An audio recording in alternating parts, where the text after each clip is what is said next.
Baruch ata Adonai, Eloheinu melech haolam, asher natan lanu torat emet, v'chaye olam nata betochenu. Baruch ata Adonai, noten haTorah. Shalom a todos mis hermanos, esta es la Parashá Matot, está en el libro de Bamidbar, en el capítulo 30, verso 1 al 32, 41, ya estamos por finalizar el libro de Bamidbar, y comenzamos el libro de Barín, que también es un libro importante porque es la continuidad, es un relato de todo lo que sucedió durante todos los 4 libros anteriores. Entonces vemos como aquí podríamos mirar desde el capítulo 28, aunque no es parte de la Parashá porque es de la Parashá pasada, pero podemos mirar desde el capítulo 28 al 30. Estos capítulos constituyen una sección que presenta los estatutos, en los cuales son leyes adicionales. Los estatutos son leyes adicionales, y estos estatutos guardan relación con otros dos asuntos, que son las ofrendas y los votos. Así que los estatutos con respecto a los votos se dan después de los estatutos con respecto a las ofrendas. Las ofrendas nos hablan del alimento del Eterno. Cuando hablamos de las ofrendas, previamente se habla de lo que se ofrendaba para que el Eterno, sí, se toma como el alimento que es para el Eterno, las ofrendas. Eran ofrendas. Ahora, las ofrendas eran la responsabilidad que tenía cada persona del pueblo de Israel con el Eterno. Pero los votos era algo que salía del corazón de cada uno de ellos, y el Eterno era algo voluntario, y el Eterno anhela que nosotros también hagamos esos votos, así como sucedía con el pueblo de Israel en aquel tiempo. Él dice que hagamos, no solo que hagamos nuestra tarea, que seamos responsables con lo que nos corresponde hacer, sino que también hagamos de una manera voluntaria los votos, que a él le agradan que hagamos votos, como el voto del nazareato. Entonces vemos como no solo necesitamos, la palabra misma dice que si hacemos lo que el Eterno nos mandó a hacer, somos siervos inútiles. Pues el Eterno anhela que nosotros hagamos algo más allá. Estos votos eran agradecimiento, estos votos eran buscando una mayor comunión con el Eterno, y es precisamente lo que vemos en el libro de Bamidbar, en el capítulo 6, acerca del nazareato y otros votos. Jacob también hace un voto cuando iba camino a la casa de su tío Labán en Betel, y el Eterno le cumple ese voto. Que nosotros no podemos hacer pactos, nosotros hacemos votos, cumplimos con lo que el Eterno nos ha enviado y hacemos votos. No podemos hacer pactos. El Eterno hace pacto con nosotros, pero nosotros no hacemos pactos con el Eterno, porque nosotros incumpliríamos con lo que pactamos. Pero sí hacemos votos, y si el Eterno le agrada, entonces deben hacerlo. O sea, cuando queremos hacer un voto, consultamos con el Eterno, y el Eterno nos confirma que le agrada que lo hagamos, lo hacemos, y si no, no hacerlo. Porque de todas maneras, como dice precisamente en Devarim capítulo 23, verso 21, y en Eclesiastés 5:4, que habla sobre el mismo tema, dice precisamente que cuando hagamos un voto, dice la palabra, que cuando hagamos un voto, en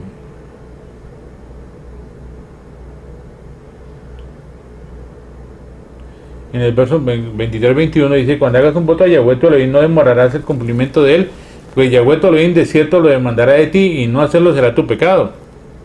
Si escoges no hacer ninguna clase de voto, esto no será pecado para ti. Pues no es pecado, pero sí es algo que le agrada al Eterno. Pero si el voto pasa a tus labios, tendrás cuidado de hacerlo de acuerdo a lo que voluntariamente prometiste, Yahweh tu Elohim. Lo que prometiste en palabras habladas en voz alta. O sea, lo que debemos, el voto que hacemos nosotros también es algo que le agrada al Eterno, y es algo que debemos hacer nosotros, pero también debemos hacerlo con la capacidad de saber que tenemos, que lo vamos a cumplir. Entonces, por eso precisamente aquí nos está hablando en esto, no solo en Devarim 23-21, sino en Eclesiastés 5:4, habla precisamente del mismo tema. Y precisamente el hombre que hacía un voto a Yahweh, y que lo hacía juramentándose con el Eterno, se ligaba precisamente con la obligación, y no podía quebrantar su palabra de ninguna manera. Tenía que hacerlo, todo lo que era salido de su boca tenía que cumplirlo. Entonces no podemos quebrantar nuestra palabra cuando hacemos un voto. A Él le agrada, al Eterno le agrada que hagamos votos, pero debemos tener mucho cuidado con incumplir con esos votos, porque el Eterno, para Él es delicado el asunto. Y otra parte de la paracha precisamente es en el capítulo 31, donde dice, habló Yahweh a Moisés diciendo, vindica la causa de los hijos de Israel, de los madianitas, después te reunirás con tu gente. Y vemos cómo precisamente los madianitas tenían que ser derrotados. O sea, no solo que ya el pueblo de Israel estaba completo y listo para ser introducido a la tierra prometida, sino que también necesitaba destruir a los enemigos que tenía externos. O sea, hay una parte que es interna, que el Eterno trabaja con otra, la parte interna y también la parte externa. Entonces, ya aquí había un pueblo que en el nuevo conteo era un pueblo que había nacido de nuevo, digámoslo así, porque es una tipología. Recuerden que hemos hablado siempre que la Torah es una tipología de lo que sucede en nuestra vida espiritual. Es una palabra profética lo que sucede en nuestra vida espiritual. Por eso, lo que había allí era un pueblo que había nacido en el desierto, no conocía Egipto, no conocía la carne, no conocía las satisfacciones del mundo. Y era un pueblo que había nacido de nuevo. Precisamente habla de las dos cosas que Jesús habló con Nicodemo acerca de lo que es nacido de la carne, carne es. O sea, nacido de la carne, carne fue lo que salió de Egipto y llegó al desierto. Más lo que es nacido del espíritu, espíritu es lo que después de la muerte de la carne nace el espíritu. Es el proceso que nosotros llevamos. El proceso que nosotros llevamos es ese ir muriendo la carne para ir viviendo en el espíritu. Y es lo que encontramos aquí, precisamente, acerca de que el Eterno internamente nos limpia, ya para podernos, o sea, ya no hay nada de la carne que pueda obstaculizar nuestra entrada a la tierra prometida, pero sí hay también la parte externa, y es los madianitas, que lo vamos a ver cómo precisamente los madianitas tenían que ser derrotados y el Eterno le dio la orden. Y ahora, ¿qué representan los madianitas? Según lo que hablamos de la tipología, los madianitas representan las inmundicias de la concupiscencia de la carne, lo cual guarda relación precisamente con Hasatán, con el pecado. Recuerden que Hasatán trajo el pecado trajo la muerte, y el pecado y la muerte están en nuestra carne. Entonces, precisamente se habla de esta relación de la tipología de los madianitas, y con relación a nuestra carne, precisamente hay concupiscencias, hay lujuria, hay muchas cosas que el Eterno tiene que, no solo internamente, sino externamente, matar para nosotros. O sea, el mundo se va a comenzar a corromper de una manera impresionante con las ideologías de género, con lo que viene ahorita, los matrimonios homosexuales, con todo lo que el mundo va a seguir en ese camino. Dice la palabra que el que esté santo santifíquese más, el que esté impuro impurifíquese más. Entonces va a comenzar a hacer eso. Esa santificación que hablamos, que esté santo santifíquese más, se está hablando precisamente del pueblo de Israel, que comenzó a morir en la carne y comenzó a vivir en el espíritu, que es nuestra vida espiritual. Y lo que es del mundo es lo que va a seguir creciendo cada día más, va a seguir aumentando. Lo que es impuro, impurifíquese más, y vamos a ver todo eso, pero va a ser del mundo. El Eterno nos está precisamente, pues dice que nos guardará a la hora de la prueba. Lo que está pasando con nosotros es precisamente que en este nacer en el espíritu, porque la palabra habla de un verdadero nacimiento.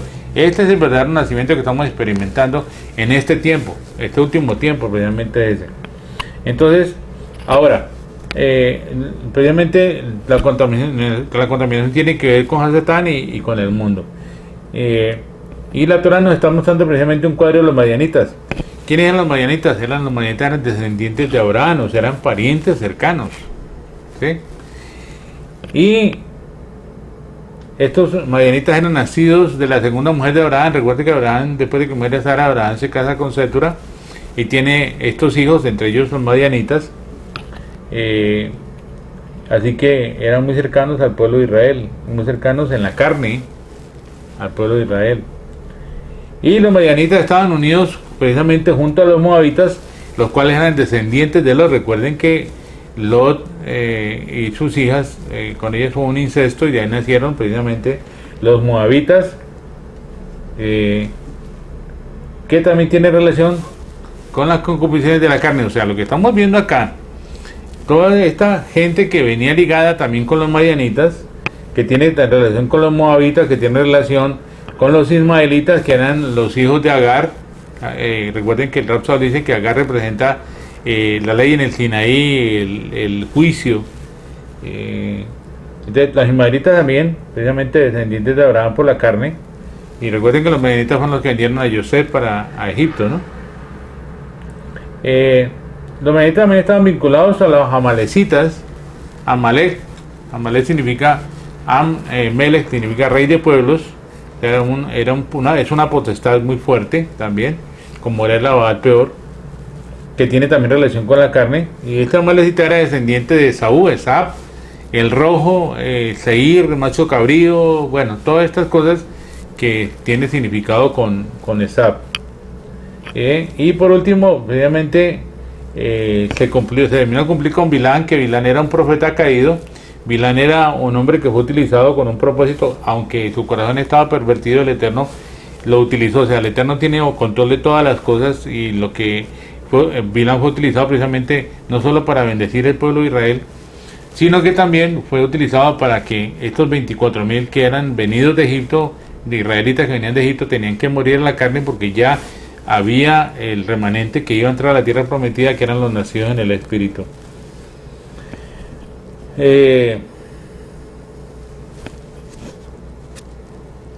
Entonces vemos cómo algo interesante acá es que aquí encontramos ahora Moshe ya sabe que tiene que partir, pero sin embargo él sigue actuando con la autoridad que el Eterno le delegó. Él sigue fungiendo como, precisamente como ese líder, a pesar de lo que había pasado, de lo que el Eterno le ha dicho que no poseería la tierra, no podía entrar a la tierra prometida.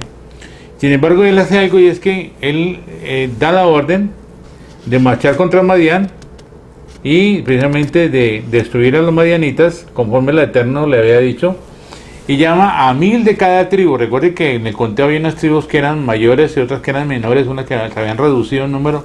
Sin embargo, Moshe da la orden de que 1000 de cada tribu vayan a la guerra. O sea, hablamos de 12,000 personas que salieron a la guerra, y adelante de esas 12,000 personas iba Pinjas, hijo de Eleazar, hijo de Aarón, el Cohen. Iba delegado, Moshe lo delegó en esa función porque él se había ganado el Brit Shalom, un pacto de paz, por el celo que él tenía.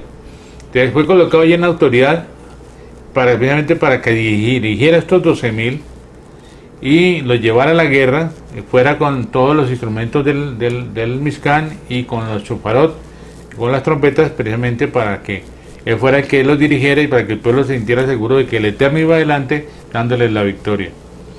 Entonces vemos cómo los hijos de Israel destruyen a los madianitas, y los madianitas salen derrotados, completamente aniquilados. Aparte de eso, Bilán también muere allí en este grupo. También Bilán muere. Bilán nos habla de los falsos profetas, y la palabra dice que en este tiempo levantarán falsos profetas y falsos maestros. Ellos también van a recibir juicio de parte del Eterno. Estos falsos profetas y falsos maestros, que es lo que vemos con mucha continuidad, digámoslo así, en muchas partes ya se está viendo falsos profetas, falsos maestros que dicen estar como Bilán, dicen estar al servicio del Eterno, pero su corazón está tras del dinero, tras de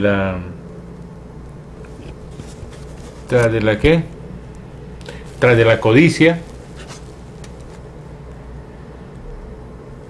Entonces vemos cómo partieron todos estos hombres, fueron a la guerra, mataron a todos ellos, los 5 reyes de Madián, y a Bilán, hijo de Or, lo mataron a espada, y llevaron en cautiverio los hijos de Israel, a las mujeres de Madián, y a sus niños, y a todos los animales, y a todo su ganado, y a todos los bienes llevaron como botín. Y todas las ciudades en sus asentamientos, todos fueron quemadas con fuego. Aquí el pueblo de Israel hace algo, y es que destruye todos los madianitas. Recuerden que los madianitas es algo exterior. Ya el Eterno había destruido lo interior, ahora tiene que destruir lo exterior. Destruye a todos los madianitas, pero algo que sucede, aparte del botín, es que trajeron precisamente a las mujeres, y trajeron a los niños. Y Moshe da la orden dice que se enojó mucho con los oficiales del ejército, los jefes de millares y jefes de cientos, los que venían en el ejército de la batalla, y les dijo: habéis dejado vivir a algunas mujeres de las que habían participado con la adoración a Baal Peor, tenían que ser muy hermosas, y las trajeron, pero Moisés dice que no tenía por qué traerlas, y dice que tienen que matarlas a todas.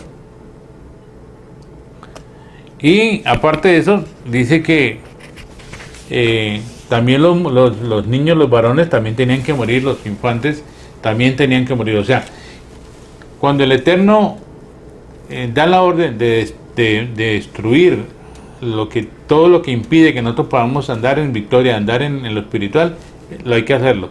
El Eterno lo va a hacer. Precisamente el propósito de nosotros es que en la manera que se va manifestando en nosotros esas cosas de la carne, necesitamos entregarlas. Yeshua mismo dice: venid a mí todos los que estéis trabajados y cargados, que yo os haré descansar.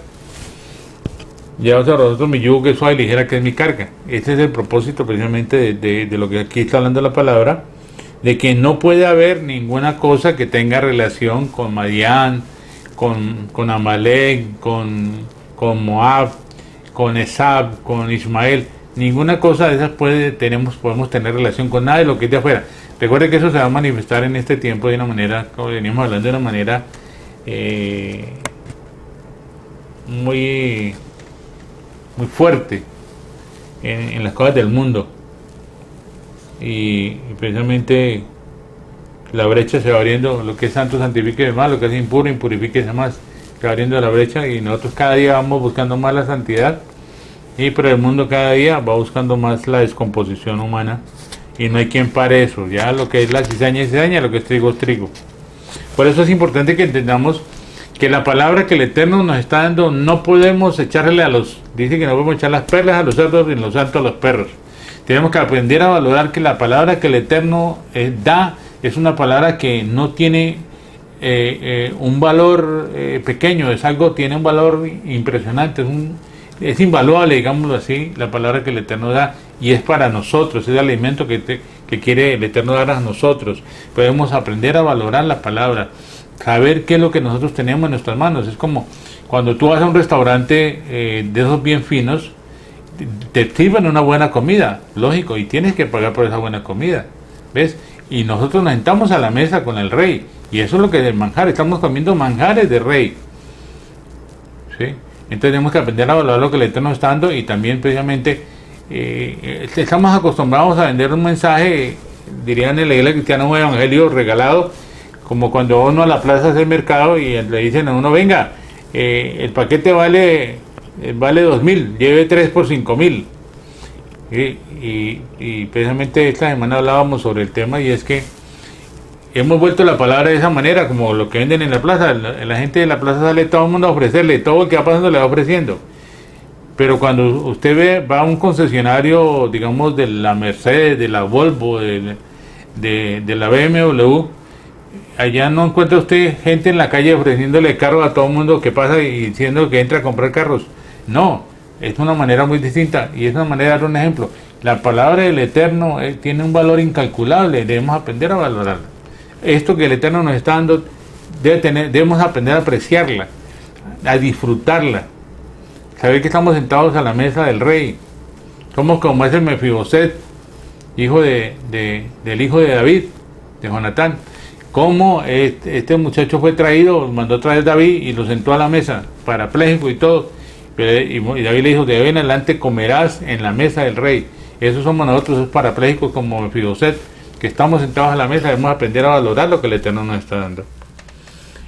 Entonces vemos cómo aquí hay una unidad tan importante, porque son 1.000 de cada grupo, 1.000 de cada tribu, son 12.000 en total, que van todos unánimes. Ninguno se quejó, ya no encontramos ninguna queja, ya no hay ninguna tribu dice: no, pues nosotros somos más pequeños, somos menos porque son 1.000, porque los otros que son más altos también hay 1.000. Nada, todo el mundo fue unánime junto, obedeció la voz de Moisés, todos fueron a la guerra, y precisamente el Eterno les dio la victoria, y allí pudieron traer un botín muy grande, y vemos cómo trajeron un botín grande, y también había tanta unidad aquí en este grupo de los 12.000 que fueron, que Moisés le dijo: de la mitad de lo que ustedes traen de botín, lo van a combatir con los que se quedaron aquí, los que fueron a la guerra y los que ya quedaron aquí. Digamos que a veces cuando uno va a la guerra, hay alguien que está orando por uno, previamente respaldando lo que el Eterno lo respalda a uno, intercediendo. Tienen el mismo mérito, van a recibir el mismo beneficio, y es lo que tenemos que hacer. Mientras que uno está en la guerra, los otros están orando, los otros están intercediendo. Y esa es la clave. Hay personas que no van a ir a la guerra, que son intercesoras. Pues si son intercesoras, hagan su trabajo de ser intercesores. Los que van a la guerra, hagan su trabajo de ser guerreros. Y entonces vemos aquí que también había unidad, no solo en los 12.000 que se fueron a la guerra, no solo en la orden que dio Moisés, sino que también el botín que trajeron lo compartieron de la misma manera. Entonces, dice que también quemaron todas las ciudades de los madianitas y los campamentos y trajeron a Moisés el despojo del botín. Entonces, lo que está hablando la palabra es que tanto lo interno que hay en nosotros, en nuestra carne y en nuestra alma, tiene que ser destruido, que tiene relación con la carne, tiene que ser destruido, más lo exterior, lo que está cerquita, porque cuando hablamos de Madián, precisamente, y estamos hablando de Madián, estamos hablando de todo el séquito de familia que hay alrededor. O sea, lo que estamos viendo, que no solo es la inmundicia de la concupiscencia, la lascivia que había en los madianitas, sino que todo lo que había alrededor, que eran, ya vimos, los moabitas, el incesto, las ideologías de género, el homosexualismo, todo lo que viene ahorita, el Eterno está haciendo precisamente cuando da la orden de destruir a Madián, que es como la cabeza de todo, a través de Baal Peor, la cabeza de todos estos principados y todo esto, por decir la palabra, que no está luchando contra sangre ni carne, sino contra principados y potestades y huestes de maldad en las regiones celestes. Estamos hablando precisamente de esa guerra. El Eterno está destruyendo lo interno que está en nosotros, que no es de nosotros. El rapto dice, no soy yo que peca, sino el pecado que mora en mí. Y lo externo que también, precisamente, al pueblo de Israel continuar, tenían a la retaguardia de los madianitas, que iba a ser un peligro precisamente para el pueblo de Israel, porque iba a atacar la retaguardia del pueblo de Israel. Entonces tenían que destruir a los madianitas. Y en este tiempo necesitamos eso, no dejar nada. No podemos dejar nada, no podemos ocultar nada, ningún pecado oculto, nada, sino que en la manera como el Espíritu va redarguyéndonos y va sacando todo lo que hay, nosotros necesitamos salir de eso para poder andar en victoria, para poder andar en santidad. La palabra dice que en santidad no lo vamos a poder ver, no podemos ver el Eterno, y necesitamos finalmente esa parte de andar en santidad, porque es necesario que andemos en santidad. Entonces aquí vemos cómo hay otra ofrenda importante, y es que aquí viene una limpieza al tercer día y al séptimo. Dice: lavaréis los vestidos del séptimo día y quedaréis limpios, pero tienen que comenzar al tercer día para que quedaran limpios completamente al séptimo día. Y cuando habla de lavar nuestra ropa, representa precisamente el lavamiento de nuestra conducta y de todo lo que somos como el viejo hombre. Y también todo lo que trajeron de botín, que era el oro, la plata, las piedras preciosas, la ropa, todo lo que era, todo que se podía pasar por fuego, se pasaba por fuego. Lo que tocaba pasarlo por agua, lo pasaban por agua. Pero era necesario que fuera limpio. Precisamente es lo que sucede con nuestra vida. Todo lo que tiene que pasar, tiene que pasar. Aquí estamos hablando ya precisamente algo relacionado con los frutos del Espíritu, ¿no? Precisamente dice la palabra que la obra de cada uno va a ser pasada por fuego. Y si nuestra obra es como madera, heno o hojarasca, será quemada, pero seremos algo, dice, como por fuego. Pero si las obras de nosotros son como el oro, la plata y las piedras preciosas, va a ser pasada por el fuego para ser purificada. Y es lo que estamos encontrando aquí, de cómo precisamente hay un depuramiento, una purificación de todo lo que ellos. Entonces vemos cómo resulta de todo esto que nos habla la paracha de hoy, nos habla también acerca de cómo los hijos de Rubén y los hijos de Gad y la media tribu de Manasés, ellos le piden a Moisés que les dé la herencia antes de antes de cruzar el Jordán, entrar a la tierra prometida. Pero eso ya lo dejamos para la próxima semana, para la próxima paracha del próximo año, de este tema. Por ahora queremos tener claro acerca de cómo necesitamos andar unánimes juntos, conforme dice la palabra, andando unánimes juntos. Aquí la palabra ya nos habla de un pueblo que había nacido en el desierto, un pueblo que andaba conforme al Espíritu, que es lo que necesitamos andar en este tiempo, andando en el Espíritu. Dice la palabra, andar en el Espíritu, no satisfacer los deseos de la carne. Necesitamos andar en el Espíritu. Hay unidad cuando andamos en el Espíritu, hay un ejad cuando andamos en el Espíritu. Y es importante entender esto, que andando en el Espíritu perdemos toda competencia, que es lo que vemos en el mundo, en las religiones, una competencia entre las religiones, entre las iglesias, entre las congregaciones, una competencia. Entonces perdemos esa competencia, nos volvemos incompetentes, digamos, en cuanto a este aspecto, y nos volvemos dependientes, ya no somos independientes, nos volvemos dependientes del Eterno, somos uno con el Eterno, somos uno porque somos el pueblo de Israel, que el pueblo de Israel anda en un ejad, en unidad.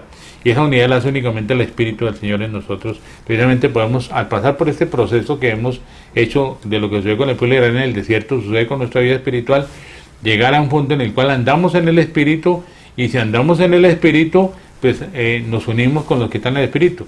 Andando en el Espíritu, dice, acomodando lo espiritual, el Espíritu de Santidad en nosotros, el Ruach HaKodesh, nos lleva a nivel espiritual para que podamos andar en el Espíritu y seamos un ejad.